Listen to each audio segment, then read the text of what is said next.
سورہ بقرہ کی آیت نمبر 8 ہے۔ اللہ تعالیٰ فرماتے ہیں وَمِنَ النَّاسِ لوگوں میں سے من یقول جو کہتا ہے آمنا کہ ہم ایمان لے کر آئے باللہ اللہ پر وبالیوم الآخر آخرت پر وما ہم بمؤمنین لیکن یہ ایمان لانے والے نہیں ہیں۔ مفسرین کرام یہ فرماتے ہیں کہ مدینہ کی دور کی یہ ابتدائی آیات ہیں اور یہاں پہ منافقین سے اگر بات ہو رہی ہے جو کہ ایک مفسرین کرام کا قول ہے تو گویا کہ اشاروں میں بات ہو رہی ہے کہ لوگوں میں سے جو یہ کہتا ہے۔ اب یہاں پہ ناس جمع کا صیغہ آیا ہے، آمنا یہ بھی جمع کا صیغہ آیا ہے اور ان دونوں کے درمیان میں من یقول یہ واحد کا صیغہ آیا ہے کہ لوگوں میں سے ایک وہ جو کہتا ہے کہ ہم ایمان لے کر آئے۔ پہلا سوال تو ہمارے ذہن میں یہ آتا ہے کہ اللہ تعالیٰ یہاں پہ منافق کو کیوں چھپا رہے ہیں؟ تو اس کی وجہ مفسرین کرام یہ بیان فرماتے ہیں اس وجہ سے کہ اللہ تعالیٰ کی ذات تو کسی شخص کے بارے میں جانتی ہے کہ یہ کافر ہے یا منافق ہے۔ اللہ تعالیٰ تو کہہ سکتے ہیں کہ یہ منافق ہے، لیکن ہم میں سے کوئی انسان کسی دوسرے انسان کے بارے میں یہ بات نہیں کہہ سکتا کہ یہ منافق ہے۔ اس سے اللہ تعالیٰ نے یہ ہمیں ایک طریقے سے سلیقہ سکھایا ہے کہ جب میں چھپا رہا ہوں جبکہ میں حقیقی طور پہ جانتا بھی ہوں کہ کون منافق ہے یا نہیں ہے، تو لہٰذا تمہیں بھی چھپانا چاہیے اور تمہیں کسی کو منافق نہیں کہنا چاہیے، کیونکہ تم تو حقیقت جان بھی نہیں سکتے کہ کوئی منافق ہے یا نہیں ہے۔ تو یہ جو رویہ آج ہمارے معاشرے میں بہت زیادہ ہے نا کہ ہم ہر کسی کو منافق کہہ دیتے ہیں، اس کے ایمان کے اوپر اعتراض کر لیتے ہیں، تو اس بات سے ہمیں یہاں پہ روکا گیا ہے کہ اللہ تعالیٰ نے یہاں پہ احتیاط کا رویہ اختیار کیا ہے جاننے کے باوجود بھی۔ تو ہم تو بالکل ہی نہیں جانتے، تو ہمیں بدرجہ اولیٰ زیادہ جو ہے وہ احتیاط کرنی چاہیے۔ پھر آیت مبارکہ میں مفسرین کرام فرماتے ہیں کہ آمنا باللہ با کے ساتھ آیا ہے اور وبالیوم الآخر میں بھی با دوبارہ آیا ہے۔ اور گرامر کے لحاظ سے حرف با جو ہوتا ہے یہ کسی چیز کی تاکید کے لیے اور کسی چیز کی گہرائی کو بیان کرنے کے لیے آتا ہے، لیکن اگر یہ جملے میں ایک دفعہ آ جائے تو کافی ہوتا ہے، جیسا کہ ہم ایمان مفصل میں یا ایمان مجمل میں پڑھتے ہیں آمنت باللہ و ملائکتہ و کتبہ و رسلہ، تو صرف ایک مرتبہ لفظ اللہ کے ساتھ با آیا ہے، اس کے بعد بار بار با نہیں آیا ہے، جبکہ اس آیت مبارکہ میں ہم یہ دیکھتے ہیں کہ 2 مرتبہ با آیا ہے۔ تو یہاں پہ یہ سوال اٹھتا ہے کہ آخر یہ لوگ جو کہ منافقین ہیں یہ اتنا زیادہ کیوں اپنے ایمان کے اوپر اور آخرت کے ایمان کے اوپر تاکید کے ساتھ گہرائی کے ساتھ اس کا اظہار کر رہے ہیں، جبکہ ایمان جو ہوتی ہے تو چھپانے کی چیز ہوتی ہے۔ ایمان والا کبھی خود بار بار یہ نہیں کہتا کہ دیکھو میرا ایمان یہ ہے، میں ایمان لے کر آیا ہوں، وہ دعوے نہیں کرتا، وہ دکھاوا نہیں کرتا۔ ایمان تو ایک اندر کی کیفیت کا نام ہے، تو گویا کہ منافق کا بار بار اس طرح سے اظہار کرنا اور اس کو اتنی تاکید کے ساتھ بیان کرنا دراصل میں یہی ان کے نفاق کی علامت ہے، جو کہ ہم نے سورہ منافقون میں بھی پڑھا تھا کہ منافق بار بار آ کے نبی علیہ السلام کے سامنے اپنے ایمان کی قسمیں کھاتے تھے۔ تو ابوبکر صدیق، حضرت عمر رضی اللہ عنہما یہ تو بار بار آ کے نبی علیہ السلام کے سامنے اپنے ایمان کی قسمیں نہیں کھاتے تھے، اس لیے کہ ان کا ایمان اتنا سچا تھا کہ انہیں اس کو بار بار اظہار کرنے کی ضرورت نہیں پڑتی تھی۔ یہ فرق جو ہے یہاں پہ بیان کیا گیا ہے کہ اتنی تاکید سے ان کا ایمان کا اظہار کرنا۔ پھر جب یہ آیت مبارکہ نازل ہوئی تو صحابہ کرام تو ڈر گئے، کیونکہ اس میں ہے نا کہ لوگوں میں سے جو یہ کہتا ہے تو وہ یہ سمجھے گا کہیں ہم تو ایسے نہیں ہیں، ہم بھی تو ایمان کے دعوے کرتے ہیں کہ ہمارے بارے میں تو یہ نہیں کہا جا رہا۔ تو یہاں پہ مفسرین کرام فرماتے ہیں کہ دراصل میں جو مومن ہوتا ہے نا اس کو اپنے بارے میں یہ خوف رہتا ہے کہیں میں منافق تو نہیں ہو گیا، لیکن جو اصل میں منافق ہوتے ہیں وہ یہ سمجھتے نہیں ہمارے بارے میں بات نہیں ہو رہی، ہم تو ایسے ہیں ہی نہیں۔ حضرت عمر رضی اللہ عنہ جیسی ہستی جو ہے وہ صحابی سے بار بار پوچھتے ہیں، جن صحابی کو اللہ کے نبی نے وہ راز بتا دیا تھا کہ کون کون منافق ہیں، کہ کہیں میں تو ان میں شامل نہیں ہوں، کہیں میرا نام تو ان میں نہیں ہے۔ حضرت عمر نے ان سے فرمایا تھا کہ میں تم سے باقی سب کے نام نہیں پوچھتا، لیکن بس اتنا مجھے بتا دو کیا میں تو ان میں نہیں ہوں۔ تو جو کامل ایمان والا ہوتا ہے اس کو اپنے اوپر نفاق کا ڈر لگا رہتا ہے۔ آپ جو سورہ بقرہ پڑھتے جائیں گے آپ کو بہت مرتبہ ایسا لگے گا یہ بات میرے بارے میں کہی جا رہی ہے، یہ نفاق میرے اندر ہے۔ سورہ منافقون کا ہمیں جس خوبصورتی کے ساتھ الحمدللہ پڑھا ہے تو اس کے بعد ہمیں سورہ بقرہ کا نفاق سمجھنا بہت آسان ہو جائے گا۔ پھر مفسرین کرام یہاں پہ ایک اور تمہید بیان فرماتے ہیں کہ ایک عقلی ایمان ہوتا ہے اور ایک قلبی ایمان ہوتا ہے۔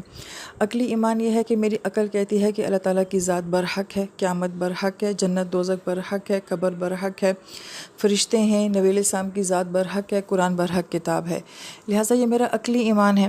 اس میں ذرا سی بھی کمی بیشی کی کوئی گنجائش نہیں ہے۔ کوئی انسان یہ دعویٰ نہیں کر سکتا کہ آج میں 90% اللہ تعالیٰ کی توحید کو مانتا ہوں، آج میرا دل 100% نہیں مان رہا۔ تو گویا کہ اگر ہم اس معاملے میں اس کیفیت کا شکار ہو جائیں گے تو گویا کہ کفر کا شکار ہو جائیں گے۔ اس لیے عقلی ایمان ہمیشہ ایک جیسا رہتا ہے، جبکہ دوسرا ایمان جو کہ قلبی ایمان ہوتا ہے یہ ایمان انسان کا گھٹتا بھی رہتا ہے اور بڑھتا بھی رہتا ہے، کیونکہ انسان ہمیشہ ایک جیسی ایمانی کیفیت میں نہیں رہتا ہے۔ یہ بات ہمیں سمجھ آ گئی کہ عقلی ایمان میں ذرا بھی کمی بیشی کی گنجائش نہیں ہے، قلبی ایمان گھٹتا بڑھتا رہتا ہے۔ اس ساری تمہید کو بیان کرنے کا مقصد مفسر کرام یہ فرماتے ہیں کہ یہ سوال کہ کیا کوئی مسلمان بھی شعوری نفاق کا متحمل ہو سکتا ہے یا غیر شعوری نفاق اس کے اندر بھی پایا جا سکتا ہے، تو اس کا جواب وہ یہ دیتے ہیں کہ مسلمان شعوری منافق کبھی بھی نہیں ہو سکتا، البتہ غیر شعوری نفاق جو ہے وہ انسان کے اندر آ سکتا ہے، وہ اس کیفیت میں کہ انسان کے دل میں آ سکتا ہے کہ ایسا کیوں ہے، کس لیے ہے، اس کی کیا وجہ ہے، اور اس کو یہ بات نہ سمجھ آ رہی ہے اور اس کے عمل میں کوئی کمی کوتاہی ہو، تو ہم یہ کہہ سکتے ہیں کہ اس حد تک تو غیر شعوری نفاق کسی مسلمان کے اندر بھی ہو سکتا ہے، مگر اگر یہ کیفیت بڑھ جائے اور یہ شعوری نفاق تک پہنچ جائے تو پھر وہ مسلمان بھی دار اسلام سے خارج ہو جاتا ہے۔ لہٰذا مسلمان جو ہے وہ شعوری نفاق کبھی بھی نہیں کر سکتا، غیر شعوری نفاق اس کے اندر بھی آ سکتا ہے، اور اس کو ہم یوں کہیں کہ یہ ضعف ایمان کی سٹیج تک ہو سکتا ہے، اس سے آگے کی سٹیج میں نہیں جانا چاہیے۔ ضعف ایمان کی حد تک جو ہے وہ انسان اس کمی کا شکار ہو سکتا ہے۔ اب سورہ بقرہ کی ابتدائی آیات جو تھیں وہ تو ایمان والوں کے بارے میں تھی، پھر اس کے بعد 2 آیات جو کہ 6 اور 7 ہیں وہ تو کافروں کے بارے میں ہیں۔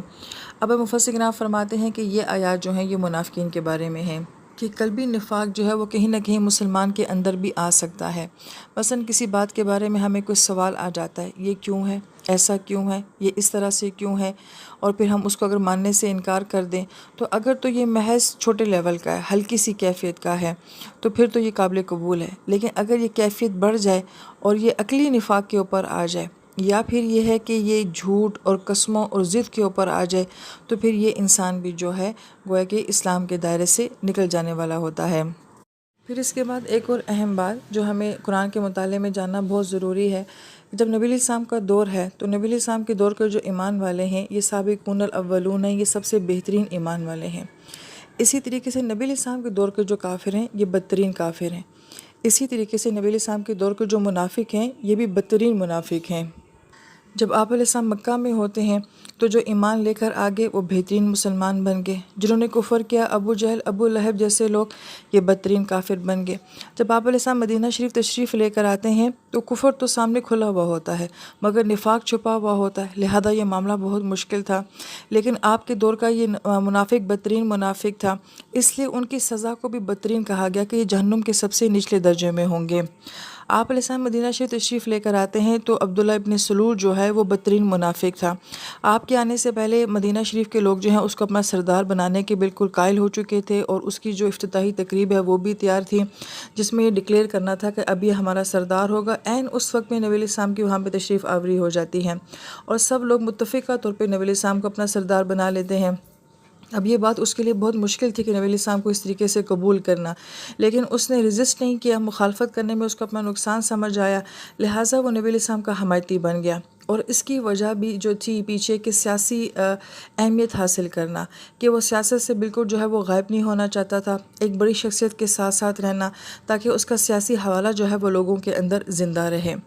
ہم جب قرآن کا بڑی گہرائی کے ساتھ مطالعہ کرتے ہیں تو ہمیں سمجھ آتی ہے کہ سیاست کا نبوت کے ساتھ، سیاست کا حکومت کے ساتھ، اور ہماری ہسٹری میں اس کا بڑا اہم کردار رہا ہے،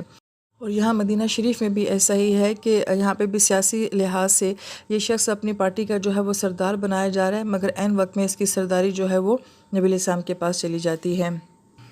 پھر مدینہ شریف میں جو یہود آباد تھے یہ 2 طرح کے یہود آباد تھے، ایک وہ یہود تھے جنہوں نے نبی علیہ السلام کو پہچان لیا تھا کیونکہ ان لوگوں کے پاس اپنی کتابوں کا علم موجود تھا۔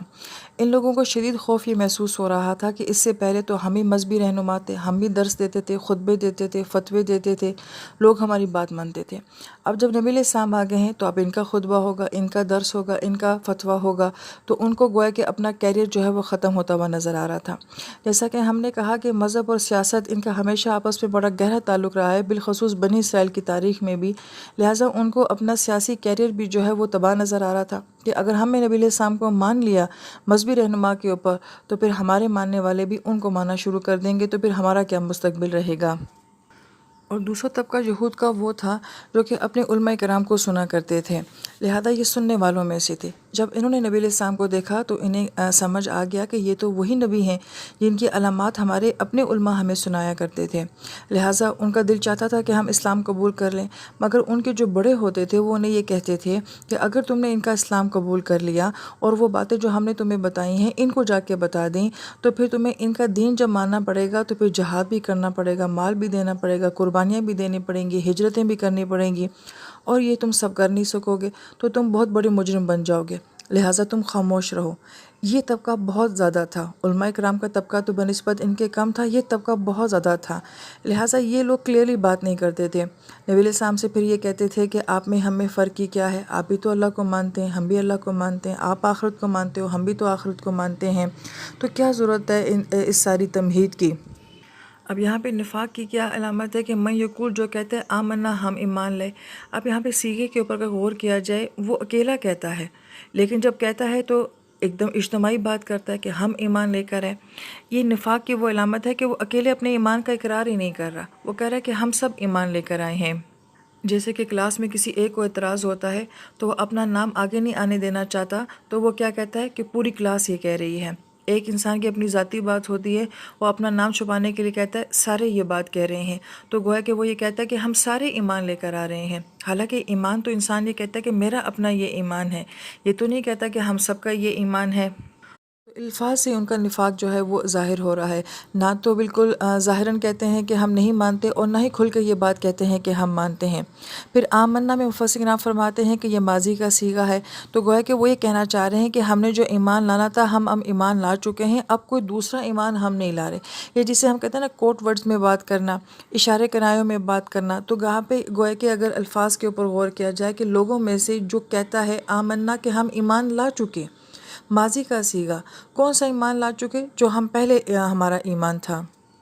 پھر آمنا باللہ، اللہ کے اوپر ایمان کی بات کرتے ہیں، بالیوم بالآخر، آخرت کے ایمان کی بات کرتے ہیں، لیکن نبی علیہ السلام کا تو نام ہی نہیں لیتے۔ اور اس کی وجہ کیا تھی؟ کیونکہ وہ نبی علیہ السلام سے شدید نفرت کرتے تھے، نعوذ باللہ، حسد کرتے تھے، تو گویا کہ ان کے کہنے سے پتہ چل رہا ہے کہ ان کا ایمان صحیح ایمان تھا ہی نہیں۔ اس سے آیت مبارکہ میں کہا گیا کہ وما ہم بمؤمنین، اور ما جو ہوتا ہے یہ نفی کے لیے آتا ہے۔ جب کسی چیز کی کلی ہر طور پہ ہر بات کی نفی کی جاتی ہے تو لا استعمال ہوتا ہے کہ لا الہ الا اللہ، اللہ کے سوا کوئی معبود ہو ہی نہیں سکتا۔ لیکن جب ما کے ذریعے نفی کی جاتی ہے تو کسی سوچ کی، نظریے کی، عقیدے کی نفی کی جاتی ہے، تو گویا کہ ان کا یہ کہنا کہ ہم ایمان لے کر آئے، ما نہیں، یہ ان کی بات صحیح نہیں ہے، یہ ایمان قبول نہیں کیا جائے گا۔